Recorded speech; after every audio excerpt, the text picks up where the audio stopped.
Ada yang ditanyakan Bapak? Monggo. Itu mic-nya Pak.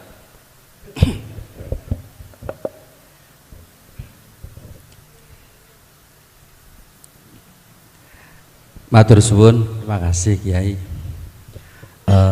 Perkenalkan, kami adalah Rami Ahmad Jamaluddin.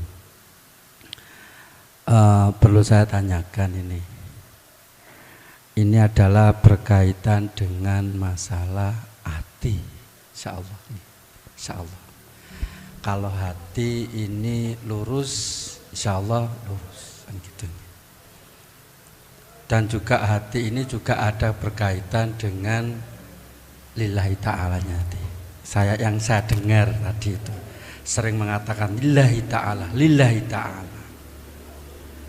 Kalau kami Al-Fakir sendiri insya Allah siap. Insya Allah siap. Sing gak siap itu di belakang biasanya, nggih. Kula siap, pingking mboten siap.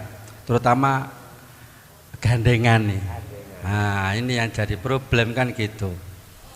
Kata lillahi ta'ala, kita melaksanakan lillahi ta'ala.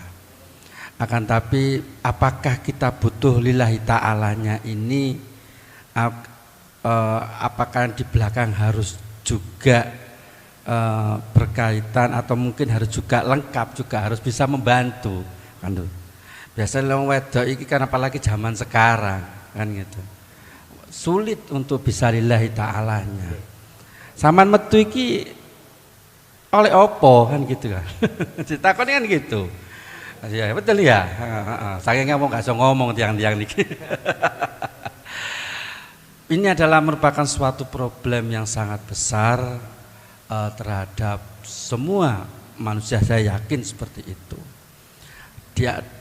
Kita kuat, gandengan tidak kuat. Gandengan ini kuat, kita tidak kuat. Karena kita ada dua insan yang sangat berbeda, laki-laki dan perempuan. Pada intinya, bagaimana untuk mengkiat-kiatkan kedua-duanya ini bisa kuat sama-sama lillahi ta'ala. Karena apa? Karena sekarang zamannya adalah seperti ini, dengan kondisi yang ya serba sesuatu. Kalau kita lillahi ta'ala agak kesulitan gitu.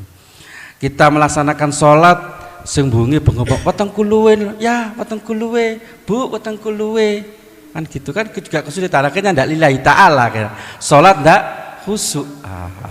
Ini mungkin kita perlu gambaran, perlu mungkin apa wawasan kita untuk bisa menenangkan si gandengan dan buah hati kita.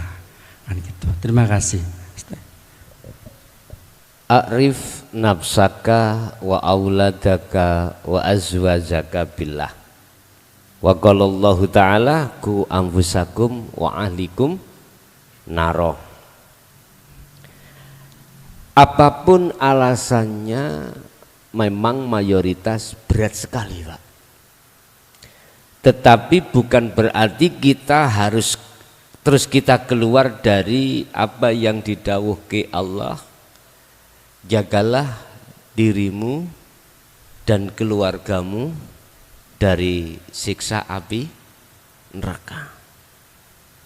Sebab ar-rijal qawwamuna 'alan nisa.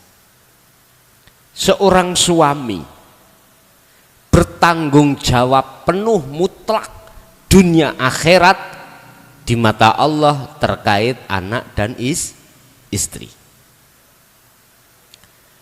Yang terpenting adalah tetap sampaikanlah walaupun itu berat terhadap anak dan istri. A'rif, kenalkanlah, ngenalo siro nafsaka awak dewi siro, wa auladaka wa azwajaka, anak dan istrimu, billahi terhadap Allah. Kenalkan, karena kita yang dikhitobi Allah sebagai seorang laki-laki, seorang suami bertanggung jawab pada anak dan istri. tidak hanya di dunia, bahkan juga di akhirat. Lah, sekarang tanggung jawab kita di dunia,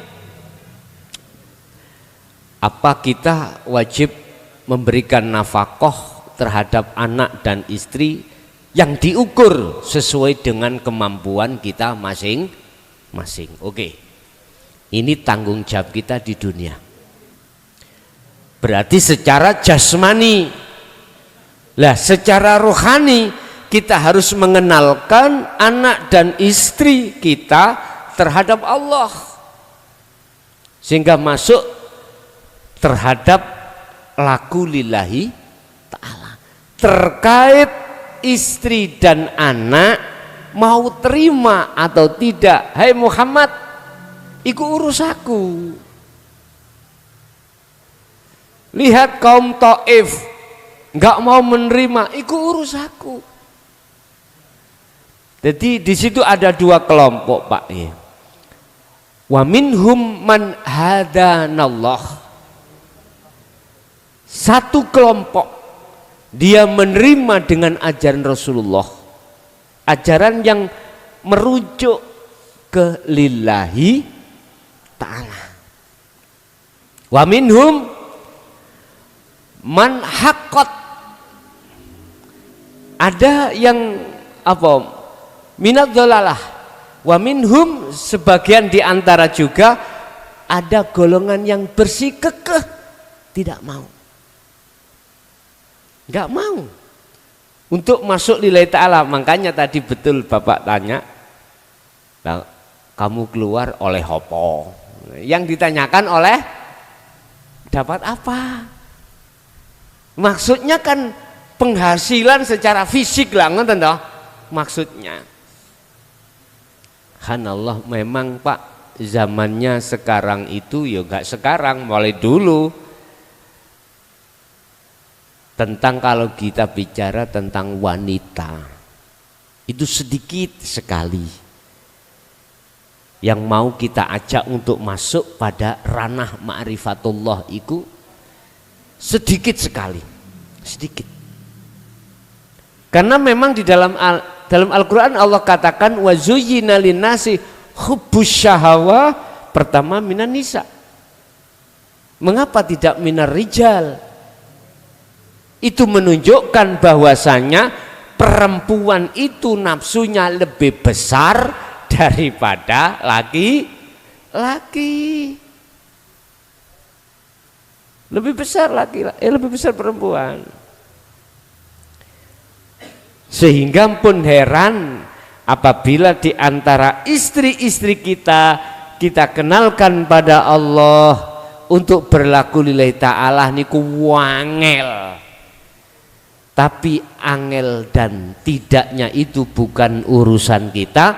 Kewajiban kita sebagai seorang suami menyampaikan, mengajak, menyampaikan bagaimana kita bisanya masuk di lillahi ta'ala.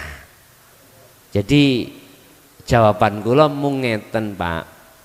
Bagaimana kiat-kiat untuk menjadikan istri itu anak supaya mudah masuk situ. Cara wong Jawa jawabane ngeten, ojo kuwi leren-leren oleh nuturi. Lha ngaten. Teruskan, ya ayyuhalladzina amanu dzkurullaha dzikron katsiron. Abot untuk nuju nang Allah. Abot. Makanya dzikron katsiron, berzikirlah terus menerus sebanyak-banyaknya. Itu maksudnya karena memang untuk menembus lillahi ta'ala niku berat. Jadi harus terus. Bahasa kita sebagai seorang suami, jangan pernah kau putus asa dalam rangka menyampaikan terhadap anak dan istri. Urusan nanti apa kata Allah. Yang penting sampaikan terus. Apakah dengan cara kita juga didoakan pada Allah? Boleh, silakan, boleh, silakan. Tapi yang jelas sebagai inti jawaban saya, janganlah kita berputus asa, artinya selalu dituturi, selalu. Walaupun anak dan istri kita awalnya menolak, tetap harus kita sampaikan. Kita sampaikan dengan bahasa yang arif, dengan bahasa yang santun, dengan bahasa yang lembut. Aku yakin kalau kita terus menerus untuk nuturi, kasih tausiah, kasih seruan, aku yakin lama kelamaan suatu saat nanti akan difikir oleh istri dan anak-anak kita tentang mengenal Allah lebih jauh lagi, sehingga lakunya bisa sampai lillahi ta'ala. Mudah-mudahan anak dan istri dan keturunan kita memang ditakdirkan Allah, walaupun awalnya berat, toh pada akhirnya adalah husnul khotimah. Nggih. Namung niku Pak, jawaban saya, ojo leren-leren anggene jenengan nuturi. Nggih.